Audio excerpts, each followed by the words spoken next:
porque efectivamente está la nación para conquistarla, ¿verdad? Bueno, y tanto. Lo que hoy vamos a contar es una cosa importante, que es que volvieron los vikingos, lo anunciábamos anoche. Corría el año de nuestro Señor de 858, octavo del reinado de Ordoño I y sexto del emir Muhammad en Córdoba, cuando las costas españolas recibieron por segunda vez la visita de unos indeseables forasteros. Volvían los vikingos. Y hay que decir que una vez más aquellos terribles guerreros nórdicos que aterrorizaban a Europa se llevaron aquí un par de buenas tundas. Por el camino, no obstante, lograrán secuestrar nada menos que al rey de Pamplona. Veamos cómo fue.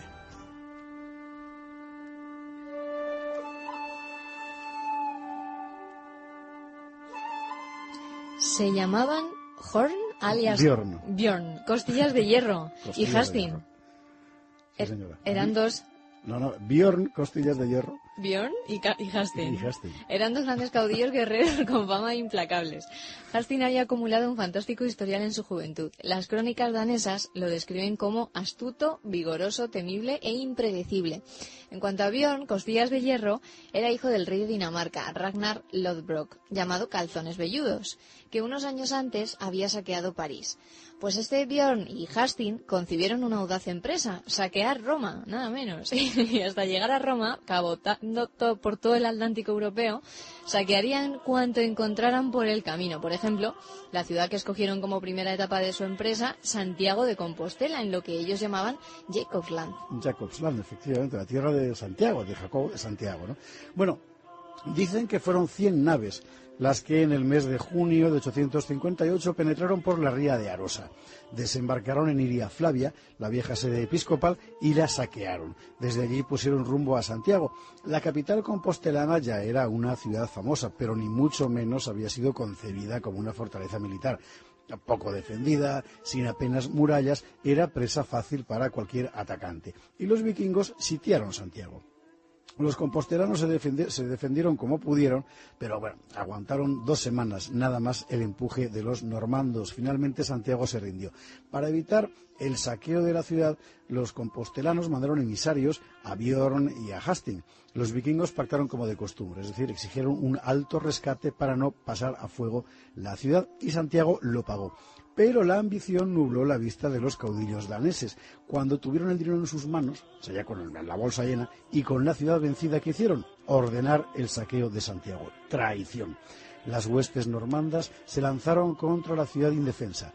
Pero en ese momento...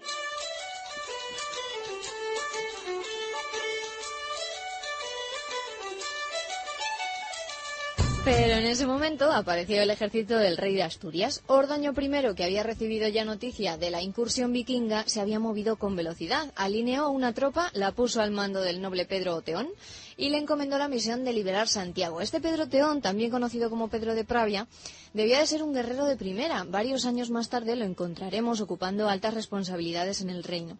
No sabemos cómo fue el combate que trabó con los normandos, porque las crónicas no dieron detalles. Lo único que sabemos es que Hastin y Bjorn, viendo que el paisaje se complicaba, levantaron el campo, corrieron hasta sus barcos y pusieron proa al sur, hacia Lisboa.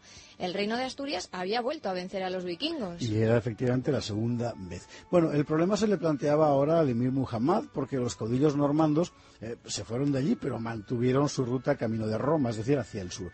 Llegaron a Lisboa, la pasaron a sangre y fuego, asaltaron Algeciras, buscaron el Guadalquivir, remontaron el río, desembarcaron en Sevilla, al parecer incendiaron la mezquita mayor de Ibn Adabás, que está donde hoy se encuentra la iglesia de San Salvador. Pero el emir Muhammad tenía recursos. Desde la primera incursión vikinga, en tiempos de su padre Abderramán, el emirato se había provisto de una nutrida flota. En algún lugar del Guadalquivir chocaron las armadas vikinga y mora. Los barcos del emir combatieron con dureza, y los normandos, viendo que también allí encontraban más dificultades de las esperadas, abandonaron la idea de saquear Sevilla. Pero, como la osadía de esta gente no conocía límites, Bjorn y Hasting probaron suerte en el litoral africano. Al menos 2 ciudades del norte de Marruecos, Asila y Necor, recibieron la tarjeta de visita de los normandos. Años más tarde, las crónicas hablarán de tuaregs vendidos como esclavos en Irlanda. Después le tocó el turno a Murcia y luego las Baleares Baleares. Subieron el litoral mediterráneo hasta el sur de Francia, saquearon Nimes y Arles, pasaron el invierno en una isla de la Camarga, se dirigieron luego contra Génova, que saquearon e incendiaron. No llegaron a Roma, pero en algún momento de sus correrías hicieron algo que volvía a afectarnos directamente. Secuestraron a García Íñiguez, rey de Pamplona.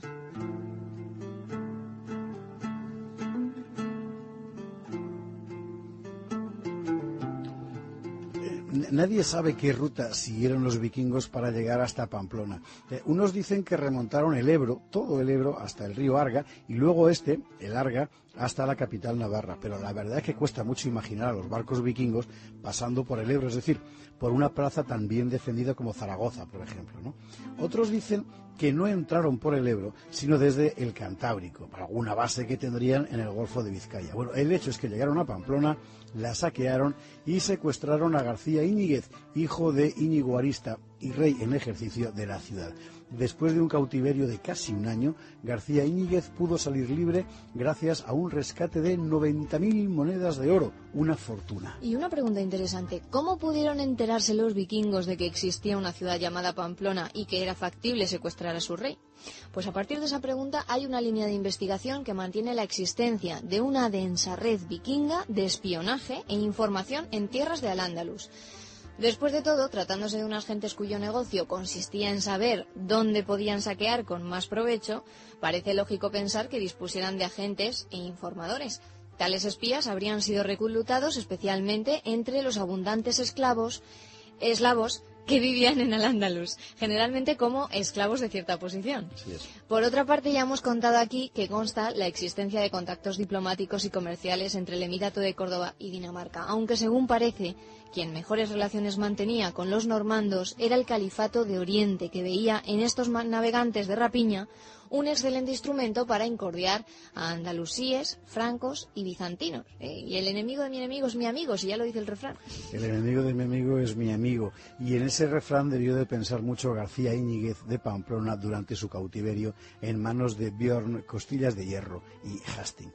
Porque claro, ¿quién era realmente su amigo? El amigo de García Íñiguez, y ¿quién su enemigo? Pero, teóricamente, su amigo era el gran Muza, el Banu Qasi del Valle del Ebro. Pero Muza no había movido un dedo para pagar el cuantioso rescate de su libertad.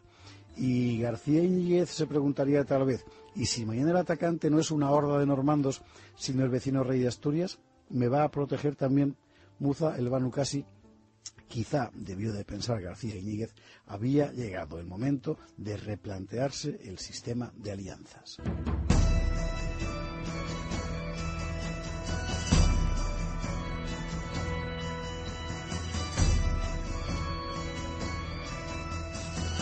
No hay que quitar mérito a las tropas del Reino de Asturias por el coscorrón que propinaron a los normandos. Los vikingos habían saqueado París y Orleans en 856, Tours y Blois en 857, Bayeux y Chartres en 858. El poderoso reino de los francos había sido incapaz de frenar las rapiñas vikingas, pero he aquí que este pequeño reino cristiano del Cantábrico resistía por 2 veces a los vikingos y los vencía en el campo de batalla. Los largos años de guerra contra el Islam habían endurecido el ánimo de los gallegos, los asturianos, los cántabros. Los reyes de Oviedo, por su parte, ya habían sido capaces de poner en marcha gruesos contingentes de gentes de armas, dispuestos a actuar donde se les pidiera. El reino de Asturias empezaba a ser una pequeña potencia. Pero para ser una pequeña potencia le faltaba a nuestro reino algo importante: poder salir libremente de las montañas donde había estado encajonado hasta entonces. Al sur, el Duero y el Alto Ebro configuraban un amplio espacio libre. Las repoblaciones de Tui, Astorga, León y la Bardulia señalaban claros, sólidos caminos de expansión, pero al este del reino, allá donde las Bardulias, donde Álava, una peligrosa presencia amenazaba la seguridad de los colonos. La fortaleza de Albelda, el baluarte del orgulloso Banu Qasi Muza, señor del Valle del Ebro y tercer rey de España. Y ahí, en Albelda, puso sus ojos Ordoño. Lo veremos mañana.